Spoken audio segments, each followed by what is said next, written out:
नमस्कार, मैं हूं आकांक्षा पांडे और खबरों के महाबुलेटिन न्यूज डिकोड खबरें A to Z में आप सभी का स्वागत है। क्योंकि खबरों की खबर लेना जरूरी होता है। हर खबर के पीछे होती है असल खबर। हमारे समाज में डॉक्टर को भगवान का दर्जा दिया गया है, क्योंकि वही एक ऐसा शख्स है जो किसी को मौत के मुंह में जाने से बचा सकता है। लेकिन जब वही डॉक्टर इलाज और दवाइयों की जगह पर्ची पर यह लिख दे कि वो इलाज के लिए चर्च जाए, तो सवाल तो खड़े होंगे ही। इसलिए आज बात सबसे पहले चंगे होने चर्च जाओ की। जी हां, चंगे होने चर्च जाओ, इसके बारे में हम आपको जानकारी देते हैं। दरअसल ये खबर छत्तीसगढ़ की सारंगढ़ बिलाईगढ़ से है, जहां इलाज कराने पहुंची बुजुर्ग महिला को डॉक्टर ने ओपीडी की सरकारी पर्ची में यह लिख दिया कि वो चर्च जाए और इलाज भी कराए। हालांकि मामला सामने आया, उसके बाद डॉक्टर अपनी गलती भी मान रहे हैं। डॉक्टर के खिलाफ जांच कमेटी भी गठित कर दी गई है। रिपोर्ट देखिए।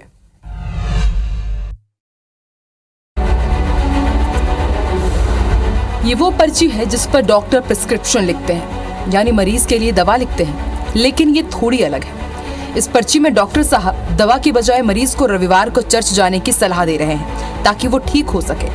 मामला छत्तीसगढ़ के सारंगढ़ बिलाईगढ़ जिले के भटगांव प्राथमिक स्वास्थ्य केंद्र का है, जहां 60 साल की सहिसबाई नाम की बुजुर्ग महिला इलाज के लिए पहुंची थी। ओपीडी से पर्ची भी बनवाई, लेकिन जब वो डॉक्टर के पास पहुंची तो उसने इलाज करने और दवाइयां लिखने की बजाय पर्ची पर यह लिख दिया कि वो चर्च चली जाए। ऐसा लिखने वाले डॉक्टर का नाम संतोष कुमार टंडन है, जो खुद मान रहे हैं कि उन्होंने ये पर्ची लिखी।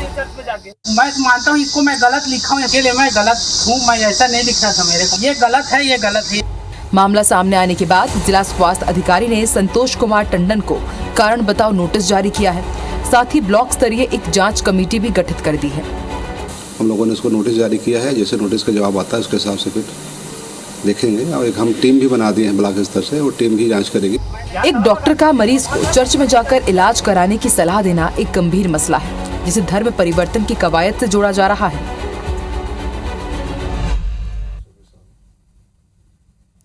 तो खबर आपने देख ली, आप भी हैरान हुए होंगे क्या है इस खबर के मायने। आइए डिकोड करते हैं। तो पहली बात जो साफ साफ नजर आती है वो ये है कि डॉक्टर ने अपना धर्म नहीं निभाया। उसे मरीज का इलाज करना था, दवा लिखनी थी, लेकिन उसने मरीज को चर्च जाने की सलाह दी। ऐसा करना सेवा शर्तों का उल्लंघन है। दूसरी बात, डॉक्टर ने चर्च जाने को क्यों कहा? शायद डॉक्टर साहब का भरोसा चर्च में होने वाली प्रार्थना या फिर चंगाई सभा पर होगा। ऐसा करने के पीछे डॉक्टर साहब की मंशा ये भी हो सकती है कि वो मरीज को धर्म विशेष के प्रति आकर्षित करना चाह रहे हो। चलिए अब इसी बहाने आपको चंगाई सभा को भी समझा देते हैं। दरअसल एक धर्म विशेष के धर्म प्रचारक एक सभा का आयोजन करते हैं, जिसमें वो प्रार्थना करते हैं और दावा करते हैं कि उनकी प्रार्थना से असाध्य रोग भी ठीक हो जाते हैं। बहरहाल पूरा मामला बेहद गंभीर है और सरकार प्रशासन को इसका संज्ञान लेना चाहिए, जांच होनी चाहिए और कार्रवाई भी। और अब अगली खबर दिल्ली से, जहां आज भी कर्नाटक के कप्तान का कोई फैसला नहीं हो पाया। डीके शिव कुमार और सिद्धारमैया ने राहुल गांधी और सोनिया गांधी से मुलाकात की और अपना अपना दावा पेश किया। रिपोर्ट देखिए। जश्न मनाते ये कार्यकर्ता सिद्धारमैया के समर्थक हैं, जो सीएम पद पर सिद्धारमैया के नाम की घोषणा हुए बगैर ही खुशियां मना रहे हैं।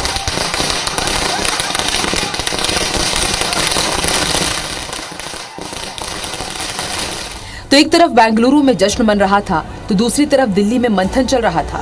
दिल्ली में 10 जनपद यानी कि सोनिया गांधी के आवास पर सिद्धारमैया और डीके शिव कुमार ने हाजिरी भरी। कर्नाटक के कप्तान के चयन की मंत्रणा में राहुल गांधी ने भी अपनी भूमिका निभाई।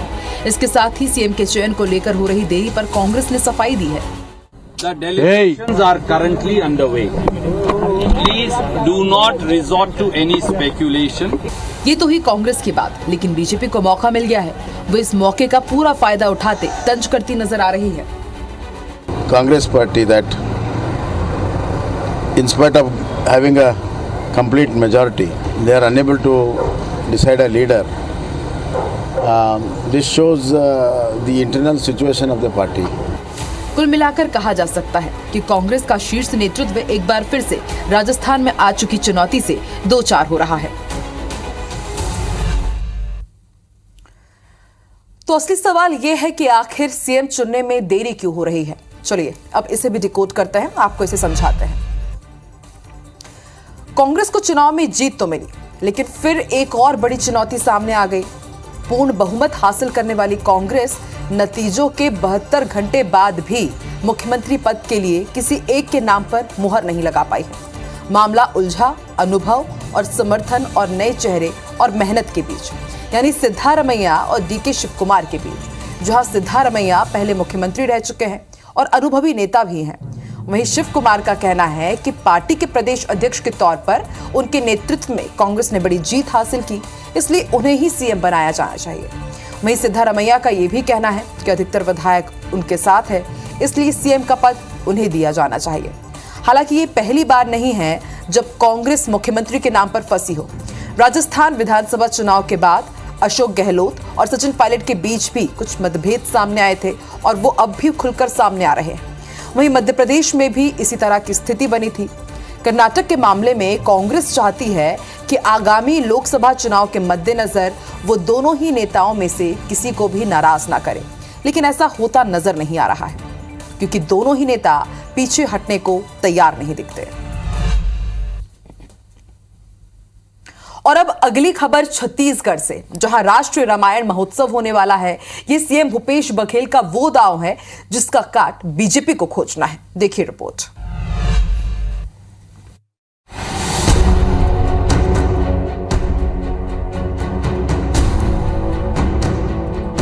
ये रामायण है जिसे महर्षि वाल्मीकि ने लिखा था।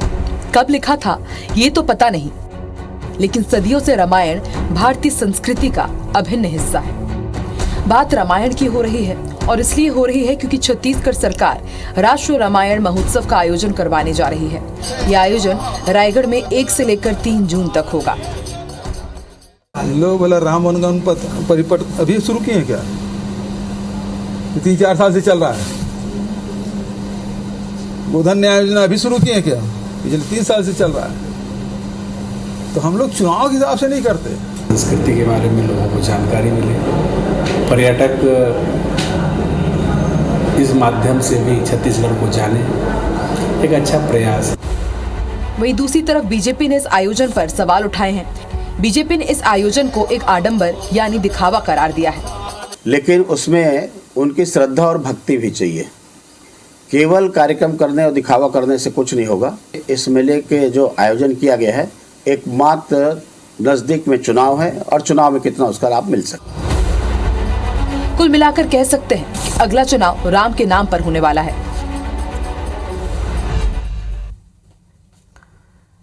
तो छत्तीसगढ़ में राष्ट्रीय रामायण महोत्सव होने जा रहा है।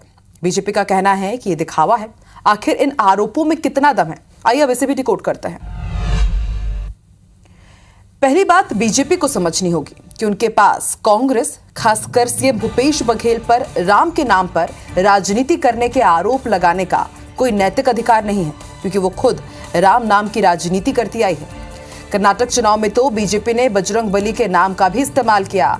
दरअसल राम या फिर किसी भी देवी देवता पर किसी भी राजनीतिक दल का कोई एकाधिकार नहीं है। रामायण हमारी संस्कृति का हिस्सा है और अगर सीएम भूपेश बघेल रामायण महोत्सव करा रहे हैं तो भाई ये दिखावा कैसे? आपको जानकारी के लिए ये भी बता दें कि संविधान की मूल प्रति में रामायण के प्रसंगों का चित्रांकन भी किया गया है और सुप्रीम कोर्ट ने भी कहा है कि हिंदुत्व जीवन जीने की एक पद्धति है और बात जब हिंदुत्व की होगी तो राम का जिक्र ना आए, ऐसा हो ही नहीं सकता। कहने का आशय है कि अगर चुनाव को देखते हुए भी रामायण महोत्सव हो रहा है तो इसमें कोई बुराई नहीं है। अगली खबर भी छत्तीसगढ़ से, जहां कांग्रेस की हाई लेवल मीटिंग को लेकर चर्चाओं का दौर जारी है। क्या चर्चाएं हैं, बीजेपी के आरोप क्या है और कांग्रेस का क्या कहना है, देखिए रिपोर्ट।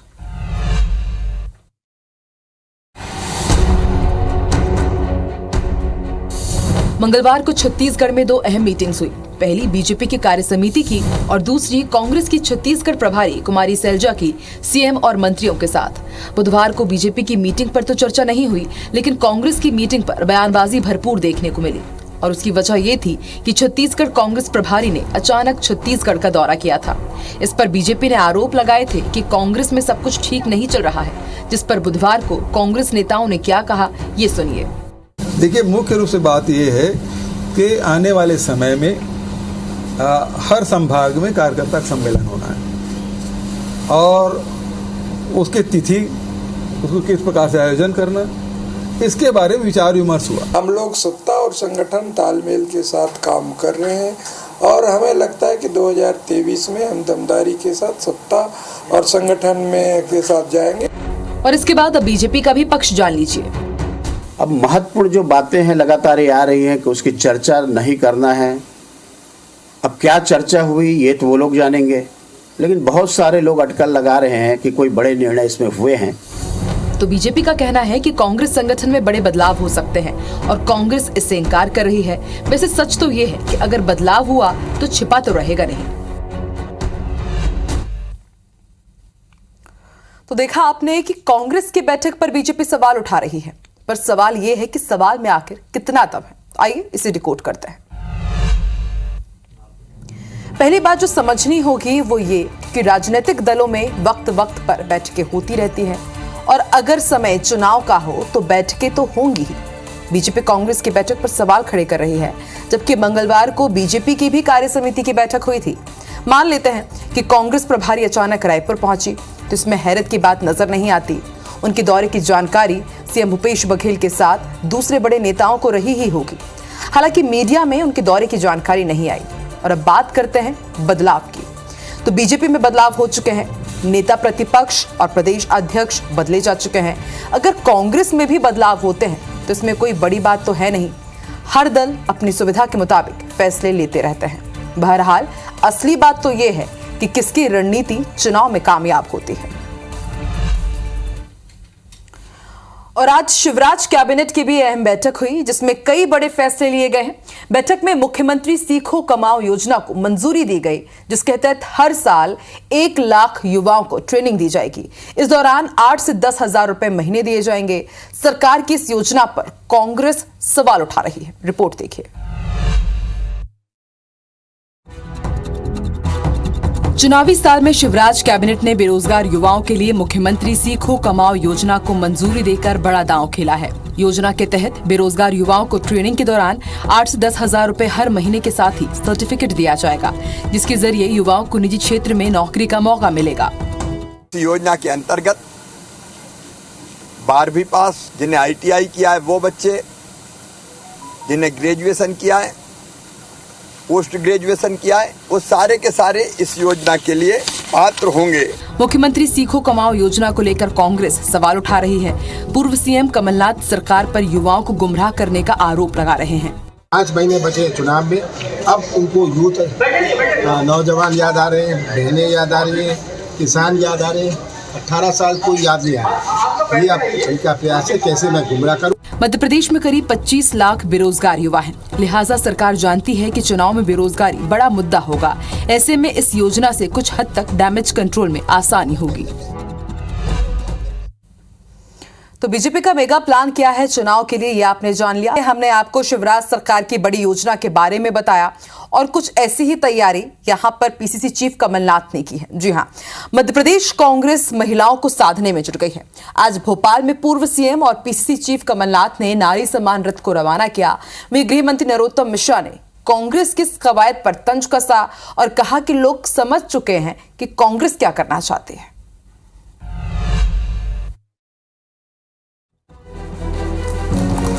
शिवराज सरकार की लाडली बहना योजना के जवाब में नारी सम्मान योजना लॉन्च कर चुकी कांग्रेस ने अब नारी सम्मान रथ निकाला है। पीसीसी चीफ कमलनाथ ने भोपाल में ऐसे 6 रथों को हरी झंडी दिखाकर रवाना किया। इन रथों के जरिए प्रदेश भर में नारी सम्मान योजना का प्रचार प्रसार किया जाएगा। वहीं कांग्रेस की इस कवायद पर गृह मंत्री नरोत्तम मिश्रा ने निशाना साधा। उन्होंने कहा कि रथ ज्यादा चलेंगे नहीं, यही खड़े मिलेंगे। ज्यादा दिन तक लोग भ्रम में नहीं रहेंगे। काट की हाड़ी एक ही बार चढ़ती है। कमलनाथ जी ज्यादा दिन तक लोगों को ऐसे बरगला नहीं सकते, ना ही भ्रम में रख सकते हैं। लोग उन्हें देख चुके हैं। अगर देखा ना होता, नए होते तो शायद ये बात चल भी जाते उनके रथ, ये रथ अभी खड़े मिलेंगे, थोड़ी देर बाद आप। दरअसल कांग्रेस ने प्रदेश में अपनी सरकार आने पर नारी सम्मान योजना लाने का वादा किया है। कांग्रेस कार्यकर्ता घर घर जाकर योजना के फॉर्म भी महिलाओं से भराने लगे हैं। योजना के प्रचार प्रसार के लिए रथ रवाना किए गए ताकि इससे ज्यादा महिलाओं तक पहुंच बनाई जा सके। तो मध्य प्रदेश से जुड़ी दो अहम खबरें आपने देखी। शिवराज सिंह चौहान ने युवाओं को आज सौगात दी तो कमलनाथ ने महिला वोटर्स को साधने की कवायद शुरू कर दी। इसके मायने क्या है, आइए डिकोड करते हैं।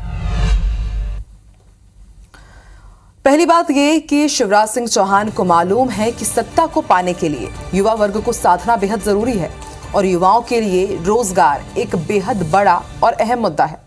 सीएम शिवराज ने ऐसी योजना लॉन्च की है जिससे सरकारी खजाने पर बोझ तो पड़ेगा, लेकिन सरकार की छवि युवाओं के बीच बेहद सकारात्मक बनेगी। दूसरी बात, अगर शिवराज सिंह चौहान ने लाडली बहना और सीखो कमाओ योजना का शुभारंभ किया तो इसमें आश्चर्य नहीं होना चाहिए, क्योंकि चुनावी साल में किसी भी पार्टी की सरकार लोक लुभावन योजनाएं लॉन्च करती ही है।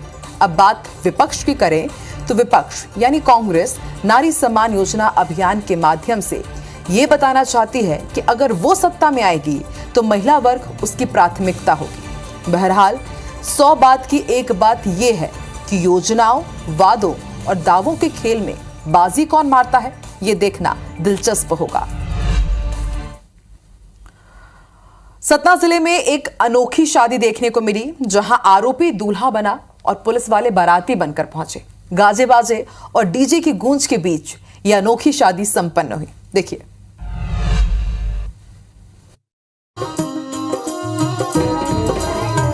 दुल्हन भी है, दूल्हा भी है। बारात के स्वागत में कलश लेकर महिलाएं भी तैयार हैं, लेकिन बारात में इतने पुलिसकर्मी क्यों? कहीं ये किसी वीआईपी की शादी तो नहीं? जनाब, ऐसा बिल्कुल नहीं है। तस्वीरें सतना जिले के मैहर के करुआ गांव की है, जहां दूल्हा बने विक्रम चौधरी की धूमधाम से शादी हुई। दरअसल विक्रम अपने पिता के साथ आबकारी एक्ट के एक मामले में जेल में था। 16 मई को उसकी शादी तय हुई थी, लिहाजा आवेदन पर कोर्ट ने विक्रम को पुलिस कस्टडी में शादी करने की इजाजत दे दी। फिर क्या था, पुलिस वाले भी बाराती बने। शासन को धन्यवाद दे रहा हूँ जी सर, हमारी खुशी की शादी हो रही सर। अभियुक्त विक्रम चौधरी, जिसको माननीय न्यायालय ने जेल भेजा था, न्यायालय ने आदेशित किया कि सुरक्षा व्यवस्था देके शादी समुचित तरीके से रीति रिवाज से कराई जाए और पुनः उसको जेल में दाखिल किया जाए। विक्रम के आरोपी होने के बाद भी शादी फीकी नहीं लगी, बल्कि वधू पक्ष ने बारात का जोरदार स्वागत किया। फिलहाल आसपास के क्षेत्रों में इस शादी की खूब चर्चा हो रही है।